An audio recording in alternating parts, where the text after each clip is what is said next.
along the tautoko, this kaupapa, and some of the things they're going to see here, this is the first time they'll see it. Yeah? So we're going to begin, and we're going to begin with us doing our own tikanga, and then we'll get into it. Get the point?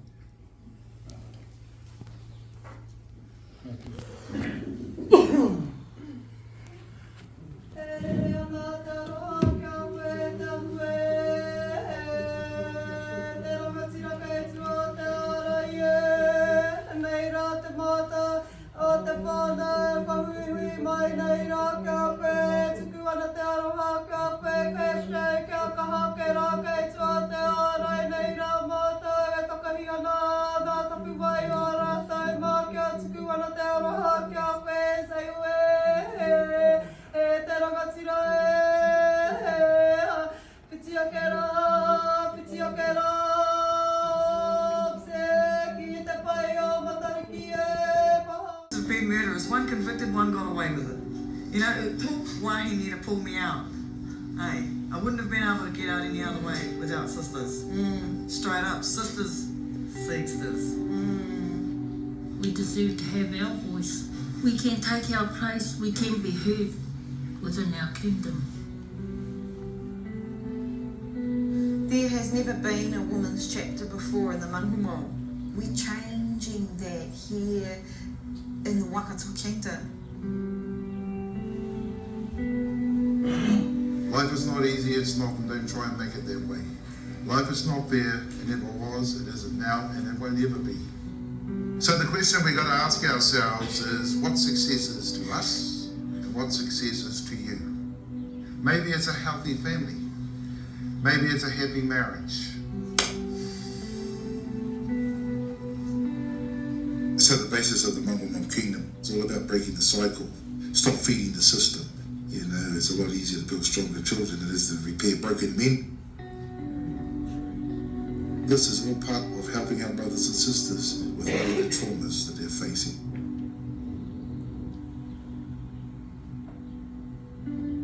Women, they too carry trauma, and they too need to be able to come together as wāhine, finding their place and their voice within the real society.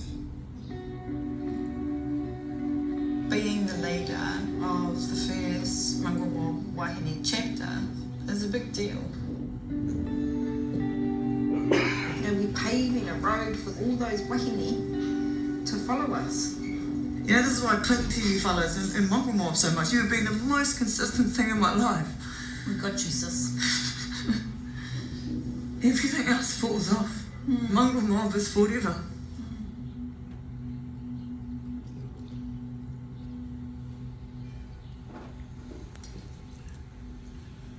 Our brains don't grow old from working too hard, but from hardly working at all.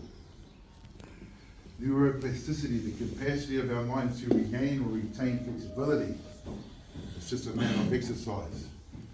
When you just let your mind vegetate and don't stretch it with thoughtful reading, rational thinking, intelligent conversations, it loses neuroplasticity and becomes old at any age. However, if you do challenge your mind regularly, your brain gets younger as you get older. So the problem is not how old your brain is, it's actually how old your thinking is.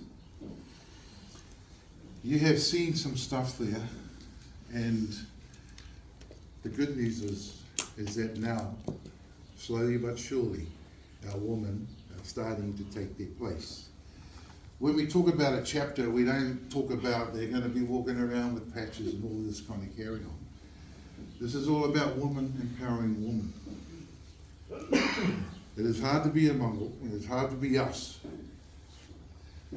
So when it comes to the wāhine, you can imagine how hard it is for them. We can rely on each other when it comes down to wanting to lean and take a moment to catch our breath. For our women, where do they go? And this is what this kaupapa is all about. When we talk about change, that was one of the biggest change that we made. The most strongest and the most powerfulest person I ever saw in my life was the first person I saw, and that was my mother. My whole upbringing and what I learned, the knowledge and wisdom came from the matriarch. It didn't come from the patriarch. It came from the matriarch. And she said to me, you know, son, you have to understand that what's important for anybody is balance. And this is what me and other rangatiras have really strived hard to do, is to bring the balance into play. And by acknowledging our wahine and acknowledging their voice,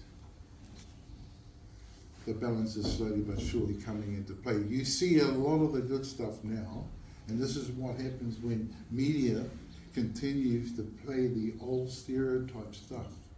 They don't see all the amazing work that's actually going on in the game space. We get it. We totally get it. That when it's coming down, especially now with the elections, and I don't really want to get political, but these are the most dangerous times for our people right now.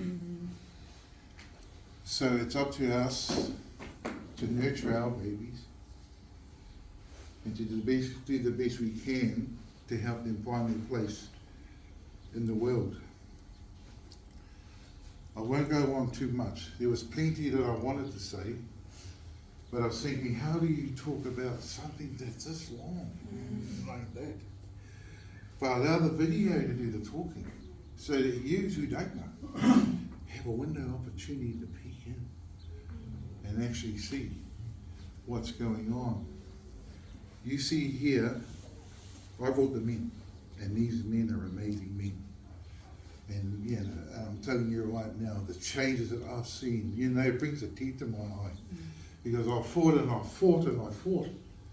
Even it got to the point that I had to take absence at our big red table. Now it's coming back together now. You know, sometimes people have to lose something before they realise the battle. Hey. Yep. So that's really the basis of what I want to share. When we show those photos of those men, those are the men we lost. To the homicide, to the suicide. Their mothers, their wahines need to be empowered. Need to be empowered. So, yeah, so it's an honour and a privilege to be here and to talk about the mahi. Everything that I've heard here, you know, what we share, those whakairos that we share, absolutely understand it. You know, we do our own mahi in terms of our own form and norms. We've been doing that for my own. We've been doing that for a long time. You know, we do our laws, we do our 1 days, everything. And that's why our people are healing. That's why great stuff is coming up. You know, they're reaching to their potential. It's exciting. It's exciting, but now we have to find the common good for the common ground for the greater good. Hey, and that's what the gangs are slowly but surely doing. You know, the reason why I don't want to get too much in it because I don't want people to feel guilty about certain things. I sat across the table talking to two men, and they were great men, but I kind of felt like some of the stuff I was sharing was a little uneasy for them. You know, because they probably saw themselves. Yeah. Anyway, that's us for now. Thank you, sis. Right there. And then, so if anybody wants to ask anything, then I had a mic. Let's go. Emotionally, physically, and spiritually. Dick, you want that? Just a thought, something from the perspective of the word gang. In my position, when I hear the word gang, I don't get fazed by it. I mean, there'll be a word that I'd get quite scared of, which is police. You know, I think it just comes from where you are in society. They're like, when I hear gang, to me that's Tāne. You know, I think it's just all depends what, you know, the word is and where you are in society, I guess. It all depends why I mentioned, depending on which side of the fence or lens or perspective one holds. Nor I'm not threatened by the word gang, because I know behind it is whānau. But changing the perception of the broader spectrum, that takes some money, that does.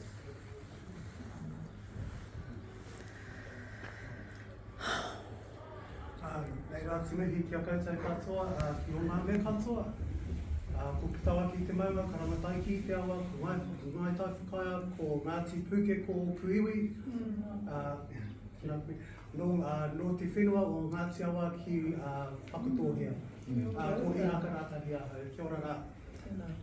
One, when I saw you all outside as I came up the driveway, I thought, man, this is going to be mean. I'm so grateful to and privileged to feel that that I can be a part of this with you here in this space with us. I've always had this wondering in terms of gangs and stuff, and I always thought in terms of if we look at whakapapa, we had tribes, there was violence, there was our men were warriors, our Tāne were masculine. So I don't believe in, if the right word is de-emasculating our men, because I think at some point in our existence or in our lives, whether here now or going forward, we're going to need our men to be strong. And when I had posed that question to myself, I heard it in your whakaaro that it was finding the balance between our men and our wāhine, our tira Tāne, our tira wāhine. And to hear that answered that wondering for me, and I'm probably happy to have heard that, and it's kind of answered my question. But I suppose I wanted to pose the kōrero to you about where that sits in terms of, I suppose, violence versus mana Tāne, Tāne toa versus violence. Sure. Yeah, well,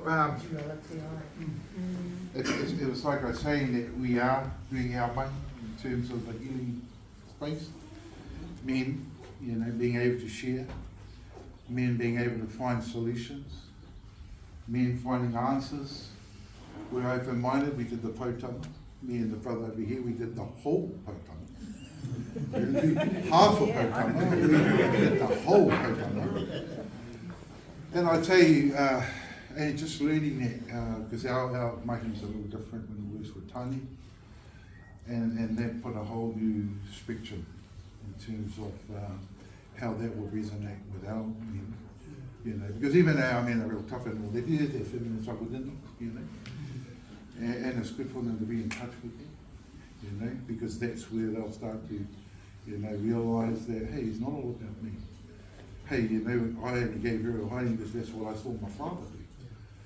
Hey, he said, well, it was all right for him, and it's all right for me, but to learn you can go through shit, not be shit. Hey, and it's just allowing, it's not so much about what's being said, but who says it. It means a lot. Hey, and then when they start sharing, and then other men start sharing theirs, they realise, oh, Molly, I'm not the only one going through this. And you see the whole burden lifts. Hey, but we have seen, doing these wānangas, we have seen our men become better selves. And I mean, you just need to have a look over here. You see the brothers that have got their wāhine, hugging their wāhine, carrying their babies. They're not shy to do that in public because they don't care, because they're allowing themselves to be vulnerable. And that's okay, because vulnerable is strength. It's not weakness. I don't know if that's an answer to you, in terms of it working, but we're all work in progress. Hey, they now know, like I said, well, I don't have to be my father. I'll see my son, he's going to, well, I shouldn't really bring him into it, but there are some people that are going to grow up being everything their father wasn't. Hey, and there is a lot of those people, that see the light and stand in the light. Hey, and they're happy to see brothers that are coming from the darkness and coming into the light. Hey, it's a little bit of a potama there. But is it good to play? Yeah. Ai paito.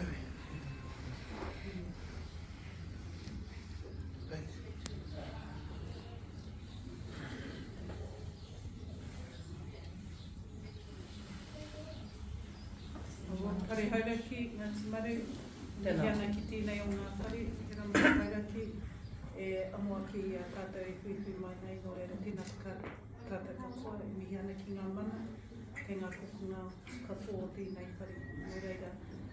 Nō ki te hōnore nui, kia hara mai ki te whakarongo ki ngā kōrero. Me te titiro ake ki te whatumanua, kei reira te tino rongoa o tātou katoa, te wimau. me whai ake tātou i a tātou nei ake rongoa i roto i te whatimanua, mai o tātou nei mātua tūpuna, tērā tuāpuatanga mō tātou katoa. Koina te take ki tātou nei mō e whakarohia e rātou, e kore tātou i ngaro he kākano i ruia mai, mai rāno tērā te rongoa, kei te kapoa tātou nei rima tērā tātou te katoa. Nō reire e mihana, kia me kōrero. My question is probably not a question, but more seeking out some advice, because as you asked us not to make judgments, if we were purely in a space of not making judgments, actually whānau healing whānau is our part. Whānau healing whānau is our part. And there's just as much lateral violence caused to politicians by the mahi, by the mere measure of the mahi that we do, that we cause to one another, that other institutions cause to one another. And I think we have to find a way of figuring out then, how do we continue on a pathway, and this is my question, how do we find a pathway of finding rongoa in a context where we're broken. There's lots of violence, lateral violence amongst our people, but we still have to function. We have to function sometimes broken, but we have to seek out the light, like what you were saying. And I think in this room there's probably far more experience that could offer whānau a pathway, that without judgment, if we offered that up, we can all take a little bit of the taonga away and share it with our own communities. Because I come from a real community. I have whānau that are members of other bigger whānau. You know, and all we try and do is understand, effectively, can we take enough time out to appreciate, you know, why our whānau are doing what they're doing, and how do we benefit them, and how do they benefit us? How can we work together? So I come from a real community like that. And that's my question is, when we know there are broken pieces, but we still have to function every day, and we still have to help lift someone else up to find a way through. Well, for me, in the trenches that I work in, I believe that some of these people, you know, some of these people that have got all these alphabets next to their name, and you know, that are, you know, well educated, you know, have to understand there are people like us that we can heal and do more of an effective job than they can do, and to support us to do that, you know, with whatever, you know. I mean, I don't know. I mean, I can honestly say that Mongol mob is always in the media, and I see that, you know, people hate you because you're working on the right stuff. Hey, you know, if no one's hating you, what you're doing ain't big enough. Hey, you know, it's big enough and they hate you for it. You know, and that's how it's worked for us. Hey, but then you get, you know, people, if you're looking at trying to get resourcing, for instance, and shit, give it to these people, you know. But then they will want to try and put their own people in there because they got the alphabet to their name, they're well educated. But they can't do it more effective than we can. You know, life experience is our university. You know, we know what it looks like in those ugly trenches. And you know, and because they haven't been in there, yes, it's only so much you can read from the book to know. But if you haven't actually been and experienced it and seen it for yourself, you know, then and that's what that's what I'm saying. As I said, that people to believe in the leaders that are doing some amazing work, and they're doing it on a snip on a oily rag. You know, I don't know how many wānangas we've had back home. You know, we started off with the 1-day workshops, and we met the Mike Kings and all the shakers and the movers, you know, the list goes on. And we had, you know, powerful community people that came to our mahi. They used to be in Parliament and Senate and says, you know, this is incredible, and we know it's incredible. We know what we're doing, but I mean, if you can, you know, help people like us to do what we're doing, come and have a look and see it for yourself. Hey, that's what I'm saying. Hey, people will just, you don't find what you don't look for. Hey, and people don't look for the amazing work in the miracles that are going on. And when I just ask people just to put everything to the side, it was only just for that part. Hey, so they can actually allow it to absorb the whole Matai, everything in it. Just, There was something in the film though, the opening film, that I got as a woman, and there was a comment all about, you know, what people see as the violence that's been perpetuated in our society. And so the only way that stereotypes can be broken down, that people can truly see whānau for whānau and what they're trying to do within all our broken bits, is recognise that the intergenerational harm that society, colonisation, call it what you want, but there is something that is conveniently perpetuated. And for me as a politician, you know my world, but for me as a politician, if we allow society to continue to perpetuate harm and constructs of harm, that's a challenge. And there's no easy answer. Hey. So what we're left trying to do is have at least little bits of good solutions around the place. That we're at least going to try and make sure we, foster and support. But I see that as a real big challenge for our country, and it manifests for me like things like, okay, how we go forward together, so that Māori aren't kicked in against or become a political football. Gangs are a political football because it's too easy. The real challenge for our society is to say, actually, we've got to build this bridge together, we've got to walk over it together, and we've got to realise that the destination is much different from the place we came from.